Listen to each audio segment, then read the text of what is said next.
Selamat pagi anak-anak, Assalamualaikum warahmatullahi wabarakatuh. Hari ini kita akan belajar tentang sistem reproduksi pada manusia. Nah, mohon kalian bisa mulai menyiapkan diri, bukunya dibuka. Dari buku PSK kalian itu di bab 1 ya, tentang sistem reproduksi manusia. Oke anak-anak, sudah siap ya? Yuk kita lanjutkan ke slide berikutnya. Oke anak-anak, kita mulai pembelajaran pada hari ini ya dengan judul sistem reproduksi pada manusia.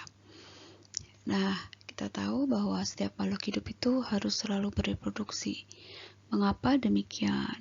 Nah, jadi apa sih fungsi dari kita untuk bereproduksi? Kemudian bagaimanakah reproduksi itu berlangsung? Apakah hanya di tingkat organisme atau sampai di tingkat sel itu juga terjadi peristiwa reproduksi ini. Nah, nanti kita bisa lebih paham setelah kalian mempelajari bab ini. Oke, kita lanjut ya. Nah, jadi ini anak-anak, di kelas 7 kalian itu sudah mempelajari tentang organisasi kehidupan. Di dalam hierarki kehidupan itu pertama kali kita mengenal atau kita itu sebetulnya berasal dari sel. Dari satu sel ini kemudian membelah gitu ya, sampai menuju tingkat jaringan.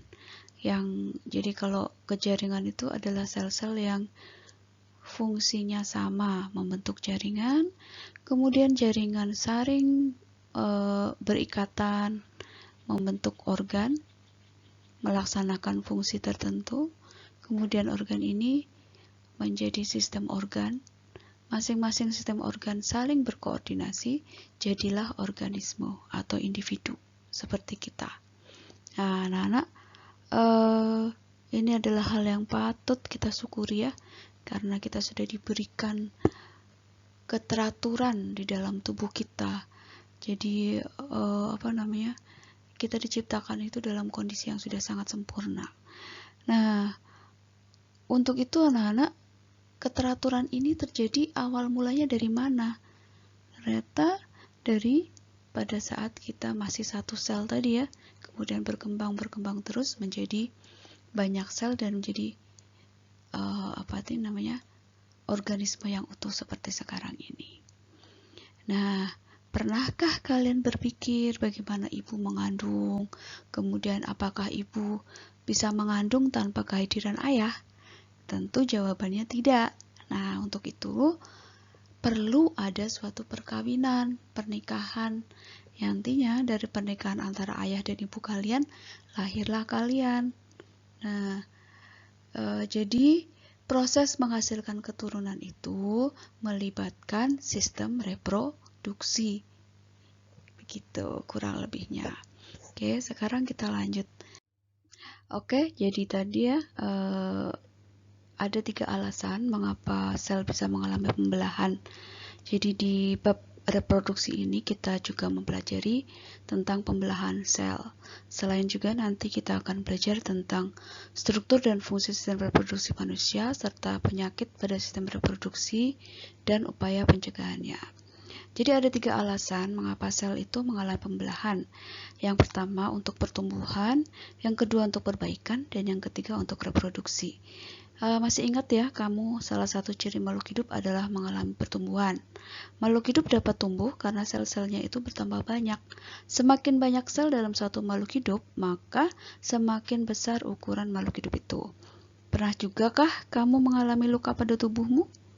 Ya, apakah setelah berapa lama bagian tubuh yang luka tersebut dapat menutup? Jadi, di proses penutupan luka di bagian tubuhmu tadi itu terjadi perbaikan jaringan yang rusak. Proses dari perbaikan jaringan yang rusak itu adalah hasil dari proses pembelahan sel. Nah, kemudian selanjutnya reproduksi atau perkembangbiakan itu adalah ciri lain dari makhluk hidup. Pada proses reproduksi seksual diperlukan sel kelamin untuk membentuk individu baru. Proses pembentukan sel kelamin ini dilakukan dengan cara pembelahan sel. Jadi itu tadi anak-anak arti pentingnya kita belajar tentang pembelahan sel sebelum lebih jauh belajar tentang sistem reproduksi. Jadi di dalam makhluk hidup itu kita mengenal ada 3 pembelahan sel. Jadi yang pertama itu adalah pembelahan amitosis, kemudian yang kedua pembelahan mitosis, dan yang ketiga pembelahan meiosis. Untuk pembelahan amitosis ini adalah pembelahan spontan. Jadi yang dimaksud dengan pembelahan amitosis adalah pembelahan spontan. Ini terjadi pada organisme tingkat rendah. Contohnya pada amuba. Amuba itu kan hewan bersel satu ya, anak-anak ya. Ya, di sini proses pembelahannya itu tidak melalui tahapan-tahapan yang rumit. Jadi hanya berupa tahapan yang sederhana. Kita lihat di gambar ini. Yang pertama ini sel ini ya, satu sel bakteri ini pertama ada DNA-nya itu mengalami duplikasi dulu. Jadi replikasi dulu, membelah diri, kemudian dia memanjang. Setelah itu terbentuk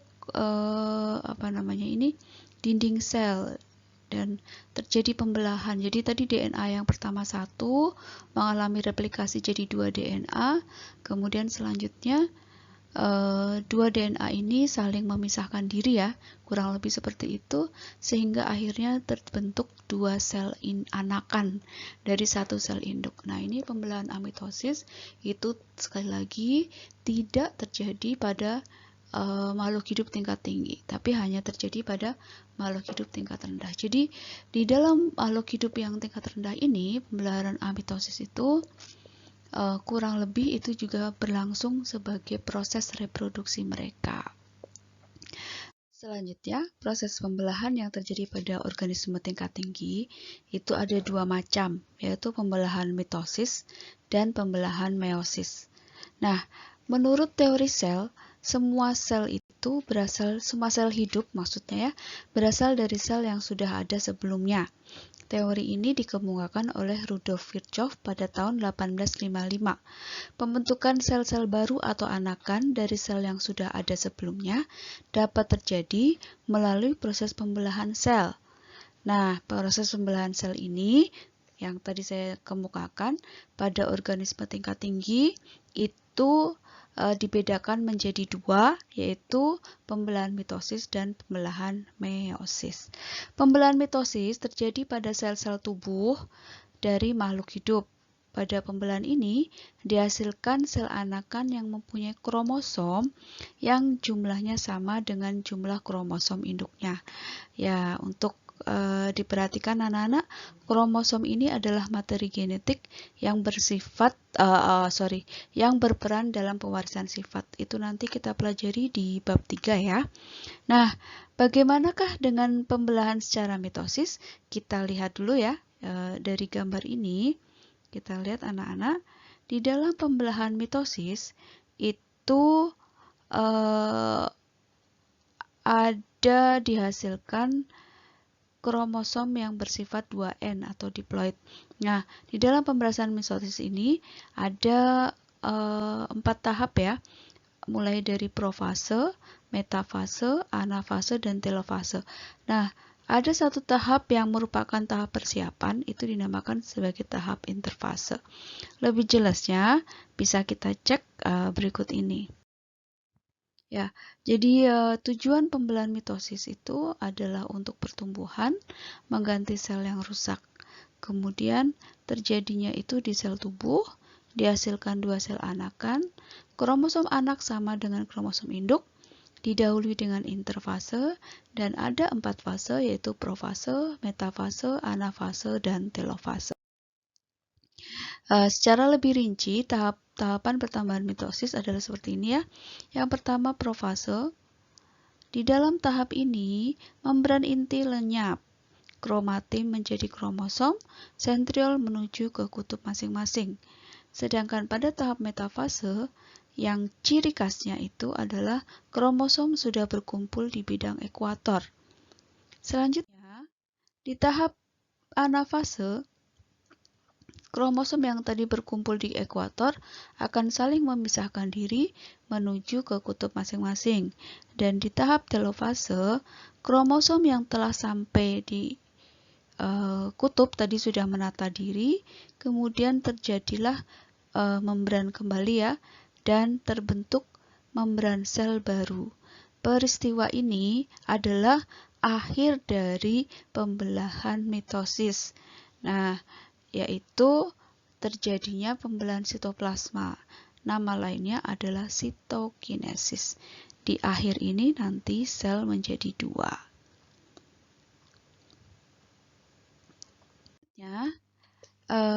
Adalah pembelahan meiosis. Pembelahan meiosis ini adalah pembelahan sel yang menghasilkan 4 sel anakan yang masing-masing sel anakannya hanya memiliki separuh dari jumlah sel induk. Sehingga tujuan dari pembelahan meiosis adalah untuk mengurangi jumlah kromosom dan terjadinya di alat kelamin. Tahapannya ada dua, yaitu meiosis 1 dan meiosis 2. Dan tadi ya dihasilkan 4 sel anakan. Nah, kita lihat di sini. Nah, ini adalah pembelahan meiosis. Pembelahan meiosis 1 itu tahapnya sama seperti di mitosis ya. Jadi ada profase, metafase, anafase, telofase. Diberi tulisan 1. Kemudian pada saat meiosis yang kedua, ada lagi profase 2, metafase 2, anafase 2, dan telofase 2. Nah, lengkapnya kalian bisa melihat di buku BSE kalian tentang fase-fase pembelahan meiosis. Oke, anak-anak. Nah, pembelahan meiosis itu terutama terjadi pada sel-sel kelamin. Kira-kira mengapa demikian? Nah, sebelum lebih jauh kita lihat di sini. Jadi yang pertama, ini ada dua peristiwa pembentukan sel kelamin yang disebut dengan spermatogenesis dan oogenesis. Keduanya sama-sama merupakan pembelahan yang bersifat meiosis. Bedanya apa? Seperti ini. Di dalam spermatogenesis ini ya, spermatogonium akan tumbuh menjadi spermatosit primer yang masih 2N, kemudian mengalami tahap meiosis 1 sehingga dihasilkan spermatosit sekunder yang sudah setengah dari jumlah kromosomnya, jadi N. Kemudian setelah melalui tahap meiosis 2, di sini nantinya akan terbentuk 4 sel sperma yang bersifat haploid. Pada peristiwa oogenesis hampir sama sebetulnya ya. Di sini oogonium akan tumbuh menjadi oosit primer yang bersifat diploid atau 2N, kemudian mengalami pembelahan meiosis pertama, terbentuk badan polar 1 dan oosit sekunder. Nah, selanjutnya di badan polar 1 ini akan menghasilkan 2 sel anakan yang bersifat haploid dan oosit sekunder juga 2 sel anakan. Namun, perbedaannya dengan yang sperma tadi, empat-empatnya sel sperma ini akan tumbuh. Artinya akan dihasilkan sel anakan baru.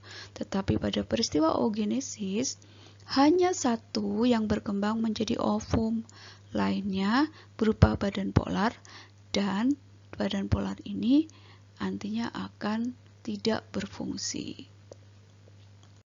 Nah, itu tadi anak-anak tentang pembelahan mitosis dan meiosis. Sudah cukup jelas ya? Nah, sekarang kita lihat di sini, analisislah mengapa pembentukan sel kelamin itu terjadi melalui pembelahan meiosis. Nah, jadi kurang lebih begini anak-anak. Jadi dalam pembentukan sel kelamin itu terjadi melalui pembelahan meiosis agar keturunan atau individu baru yang mempunyai kombinasi sifat dari kedua induk tetap memiliki kromosom 2N.